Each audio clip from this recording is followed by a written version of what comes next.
Welcome to part 5 of my Darth Vader Character Analysis. If you haven't seen part 1, 2, 3, or 4 yet, then I highly encourage you to do so. I'll throw up a title card and place a link in the description to it.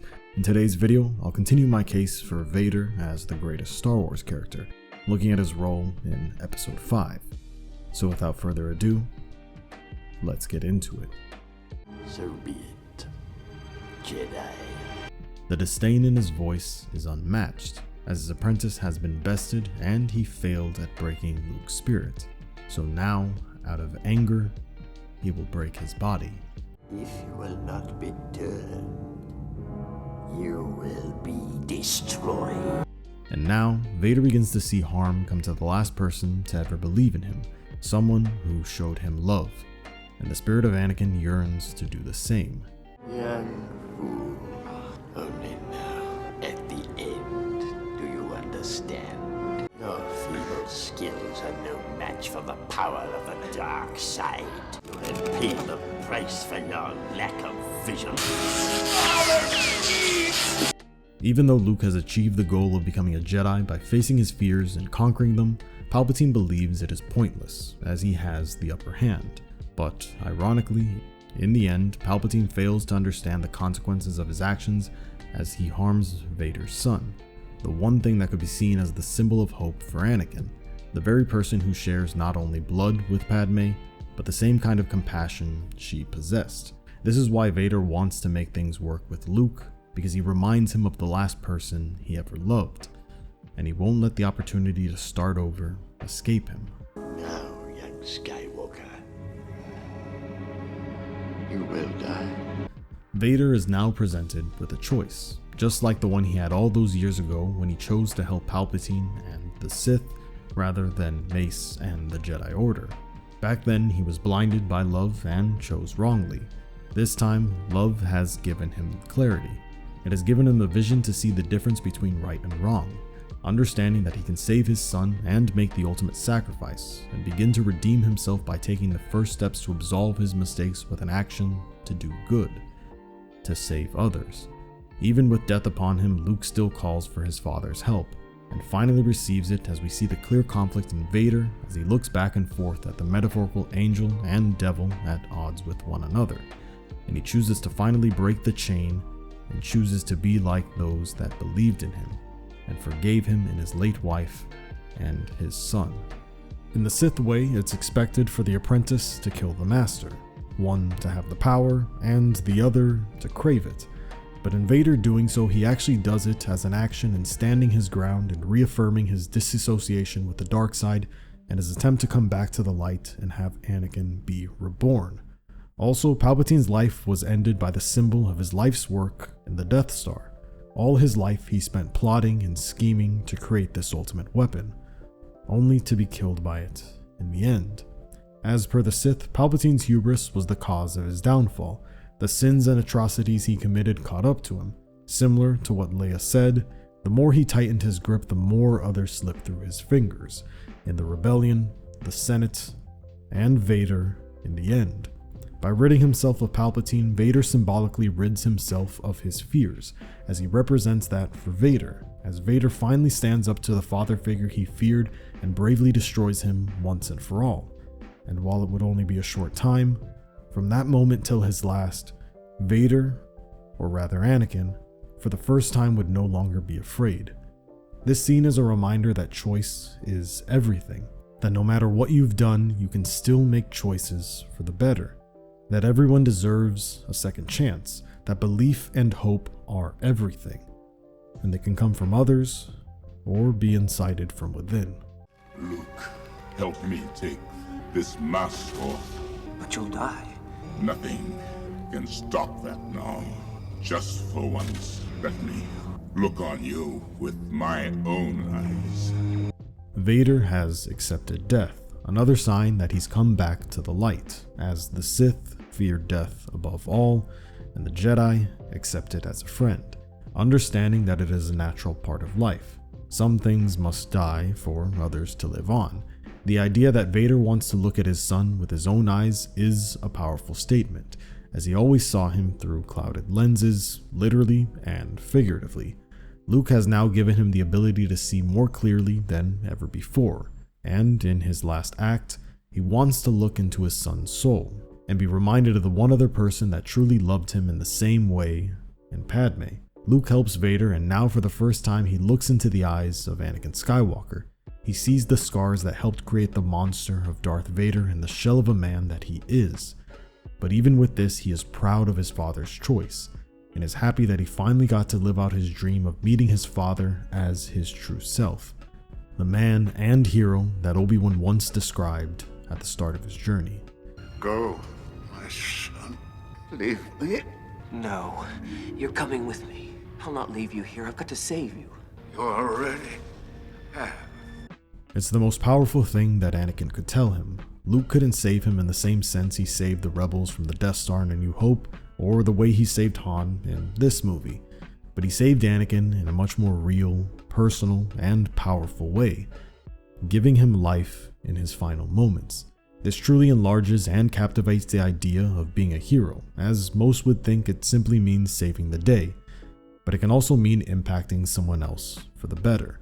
This amplifies the idea that anyone can be a hero. It goes beyond the idea of physical strength and abilities. The scene also mirrors and juxtaposes his mother's death, as she once stated that she was complete in her final moments, and Anakin subsequently fell into despair. But for Luke, in a similar situation, it's full catharsis. To bring Anakin's story home, it would be in this scene that he would truly complete his journey, one that started with fear. Like Master Yoda once famously told him, fear is the path to the dark side. Fear leads to anger, anger leads to hate, and hate leads to suffering.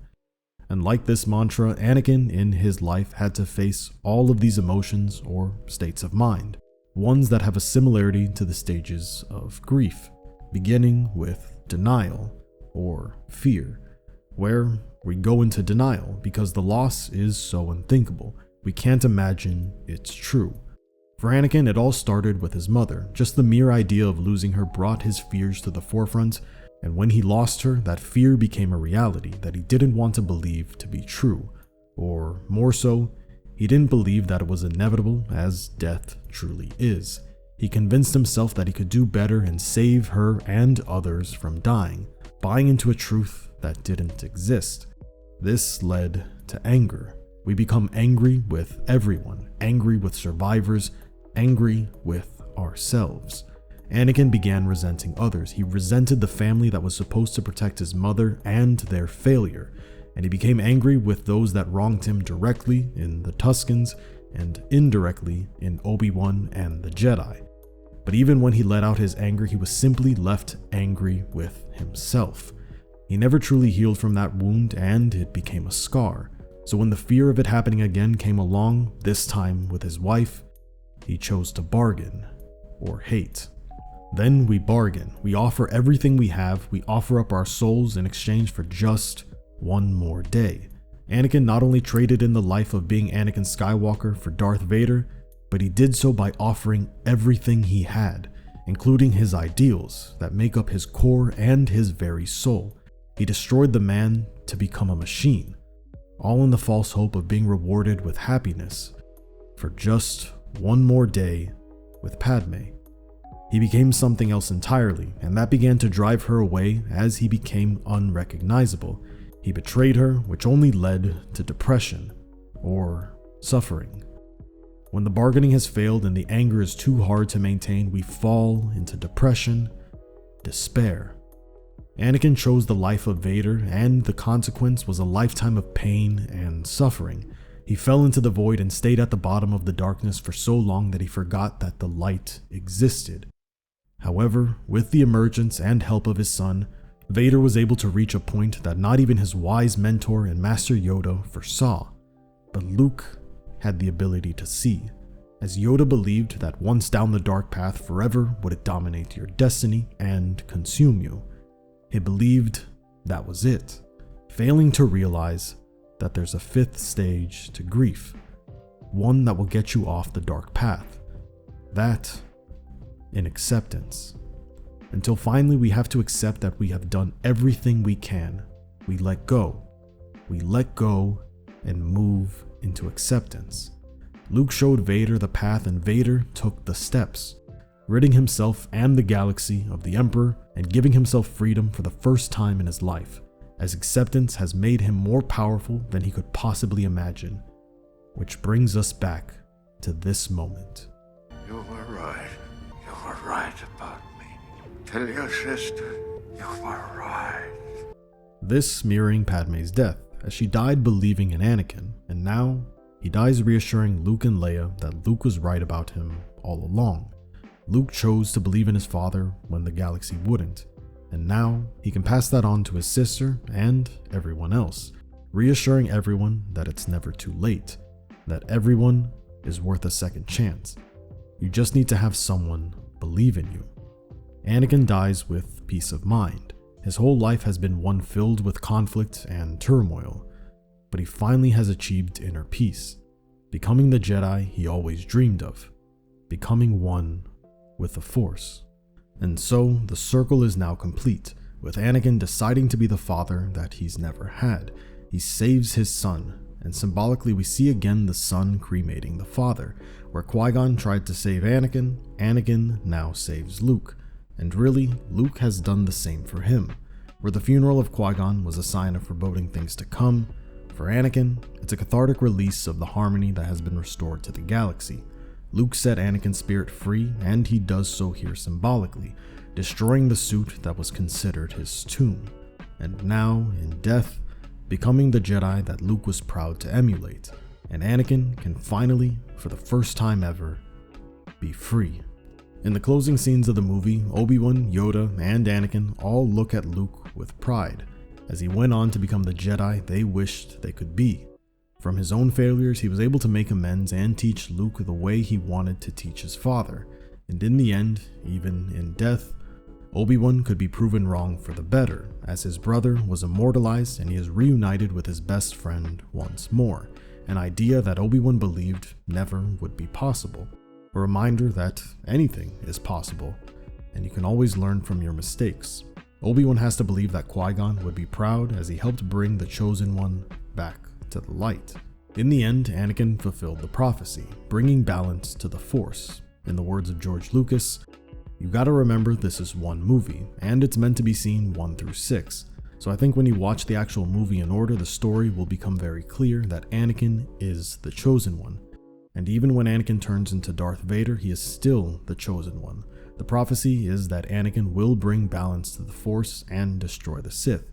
He becomes Darth Vader. Darth Vader does become the hero. Darth Vader does destroy the Sith, meaning himself and the Emperor. He does it because he is redeemed by his son. So the prophecy is true, and by doing that, he redeems himself and goes from being Darth Vader back into being Anakin again. Everybody thought of Darth Vader as this big evil guy that had no heart. He was just evil. But in the end, it's not that at all. Here's a guy who lost everything.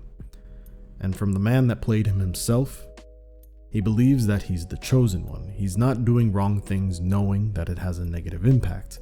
So there's a sort of naivety to him that wasn't there before.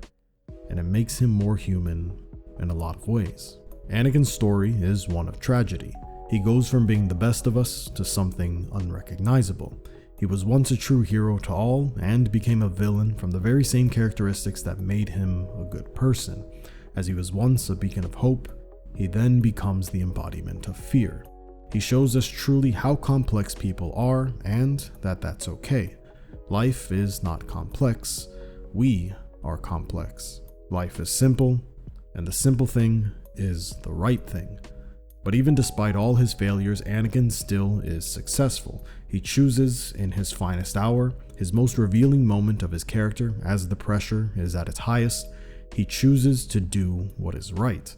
Anakin is the human in all of us, one that is deeply flawed, that goes through conflict, and has moments of true darkness and despair, as he, like any of us, can be overcome with negative emotions and do regrettable things.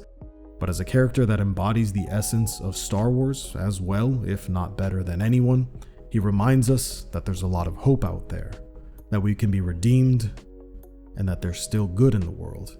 that through our actions we can become the change in the world that we want to see, truly becoming legendary and in some cases, heroic. He reminds us of how important the idea of love is and how powerful it can truly be, as love conquers all, being the grace that transcends any kind of injustice in the end.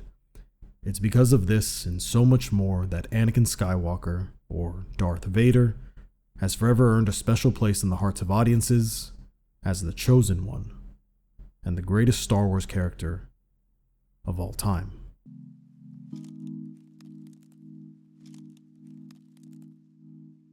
Hey everyone, thanks for watching. I had a ton of fun making this video, so if you enjoyed it too, then I highly suggest liking the video.